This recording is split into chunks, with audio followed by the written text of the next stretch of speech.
चलिए आज दुनिया के सबसे पेचीदा और लंबे चलने वाले संघर्षों में से एक की गहराई में उतरते हैं। ये कहानी है जमीन के एक छोटे से टुकड़े की, एक ऐसी जगह जो कई लोगों के लिए बेहद पवित्र है, लेकिन सदियों से विवादों का केंद्र भी बनी हुई है। कई सवाल हैं। आखिर जमीन के इस छोटे से टुकड़े में ऐसा क्या है कि हजारों सालों से यहाँ टकराव होता रहा है? और ये गाजा पट्टी और वेस्ट बैंक क्या है जिनका नाम हम बार बार सुनते हैं? और शायद सबसे बड़ा सवाल, इतना छोटा सा देश इजराइल एक साथ कई बड़े अरब देशों को आखिर हरा कैसे देता है? चलिए इन सारे सवालों के जवाब ढूंढने के लिए इस कहानी को शुरू से शुरू करते हैं। तो सबसे पहले आइए जरा नक्शे पर नजर डालते हैं ताकि सब कुछ साफ हो जाए। ये जो पीला हिस्सा दिख रहा है ये है इजराइल, और ये जो ग्रे हिस्से हैं ये हैं वेस्ट बैंक और गाजा पट्टी, जिन्हें फिलिस्तीनी इलाके माना जाता है। और ये देखिए बीच में जो सितारा चमक रहा है ये है यरूशलेम, एक ऐसा शहर जो इस पूरे संघर्ष का कह सकते हैं केंद्र बिंदु है। तो सवाल उठता है, आखिर इस जमीन के लिए इतनी लड़ाई क्यों? इसका जवाब ना आज में नहीं बल्कि इसके गहरे इतिहास में छिपा है। तो चलिए समय में थोड़ा पीछे चलते हैं और समझते हैं कि ये जमीन इतनी पवित्र क्यों है। यरूशलेम ये सिर्फ एक शहर नहीं है, बल्कि समझिए कि इतिहास की कई परतें एक के ऊपर एक रखी हुई हैं। यहूदियों के लिए ये वो जगह है जहां राजा सोलोमन का महान मंदिर था। ईसाइयों के लिए ये वो जमीन है जहां ईसा मसीह के जीवन की सबसे अहम घटनाएं हुईं। और मुसलमानों के लिए ये इस्लाम के सबसे पाक मुकामों में से एक है। मतलब हजारों सालों में हर बड़े साम्राज्य ने यहाँ अपनी निशानी छोड़ी है, और इसी ने इस शहर को इतना खास और इतना जटिल बना दिया है। और अब कहानी एक बिल्कुल नया मोड़ लेती है। हम पुराने जमाने से निकलकर सीधे आधुनिक दौर में आते हैं। ये वो वक्त था जब यूरोप में सदियों से हो रहे भेदभाव ने एक बहुत बड़े आंदोलन को जन्म दिया, अपनी खोई हुई जमीन को वापस पाने का आंदोलन। इस आंदोलन को नाम दिया गया ज़ायोनीवाद। ये सिर्फ एक राजनीतिक सोच नहीं थी, बल्कि ये करोड़ों लोगों का एक सपना था। एक ऐसी जगह का सपना जहां यहूदी लोग बिना किसी डर के सुकून से रह सके, एक ऐसी जगह जिसे वो सच में अपना घर कह सके। और फिर साल 1917 में कुछ ऐसा हुआ जिसने इतिहास का रुख ही मोड़ दिया। पहले विश्व युद्ध के बीचों बीच उस वक्त की सबसे बड़ी ताकत ग्रेट ब्रिटेन ने एक ऐलान किया जिसे बाल्फोर डिक्लेरेशन कहते हैं। ये समझिए कि एक आधिकारिक वादा था, एक उम्मीद की किरण जिसने दुनिया भर में फैले यहूदियों को हिम्मत दी कि वो अपनी पुरानी जमीन पर लौटने का सपना देख सकते हैं। और इस ऐलान का असर जबरदस्त। ये सिर्फ कागज का एक टुकड़ा नहीं था, इसने तो जैसे दरवाजे ही खोल दिए। यूरोप में नफरत बढ़ रही थी और लोग वहां से निकलकर इस जमीन पर आने लगे। अब जरा आंकड़ों को देखिए, कुछ ही दशकों में आबादी 25,000 से बढ़कर सीधे 3,70,000 के पार पहुंच गई। ये एक बहुत बहुत बड़ा बदलाव था। और ये समझना जरूरी है कि लोग सिर्फ एक बेहतर जिंदगी के लिए नहीं आ रहे थे, ये तो जीने मरने का सवाल बन गया था।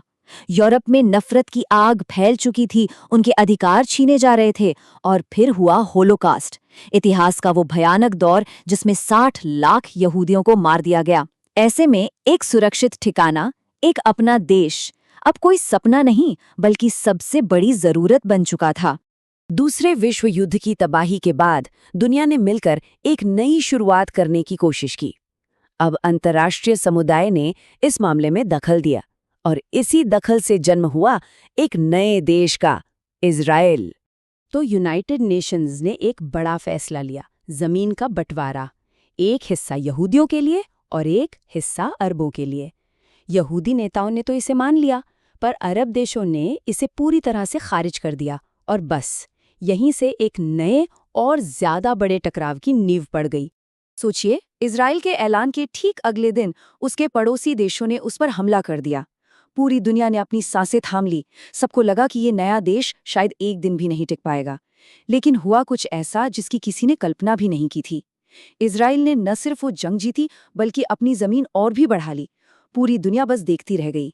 इस जीत के बाद इजराइल ने एक बहुत बड़ा ऐलान किया। उन्होंने कानून बनाया जिसे कहते हैं लॉ ऑफ रिटर्न। इसका मतलब ये था कि दुनिया के किसी भी कोने में रहने वाला कोई भी यहूदी व्यक्ति इजराइल आकर वहां का नागरिक बन सकता है। ये एक तरह से पूरी दुनिया को एक साफ संदेश था, ये देश सभी यहूदियों का घर है। लेकिन कहानी यहाँ खत्म नहीं हुई। असल में ये तो बस शुरुआत थी। इसके बाद ये संघर्ष एक ऐसे चक्र में फंस गया जहां जंग कभी रुकी ही नहीं, बस लड़ाई के मैदान और लड़ने के तरीके बदलते रहे। और फिर आया साल 1967 और एक और जंग। लेकिन इस बार जो हुआ वो और भी चौंकाने वाला था। सिर्फ 6 दिनों में इजराइल ने एक ऐसी जबरदस्त जीत हासिल की कि पूरे मिडल ईस्ट का नक्शा ही बदल गया।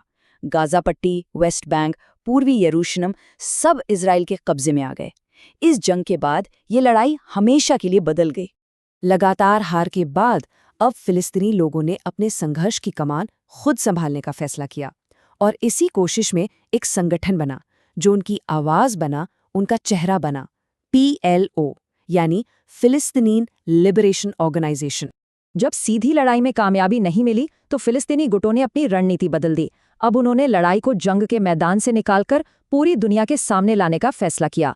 हवाई जहाज़ों का अपहरण, विदेशों में इजरायली लोगों पर हमले, जैसे 1972 के म्यूनिक ओलंपिक्स में हुआ हमला। मकसद था पूरी दुनिया का ध्यान अपनी तरफ खींचना। इतने सालों की हिंसा और खून खराबे के बाद आखिरकार शांति की कुछ उम्मीदें जगने लगीं। बातचीत की कोशिशें हुईं, लेकिन हर बार शांति एक सपने की तरह हाथ आते आते फिसल जाती थी। लेकिन फिर 1993 में एक ऐसा लम्हा आया जिस पर यकीन करना मुश्किल था। ओस्लो अकॉर्ड्स पर दस्तखत हुए।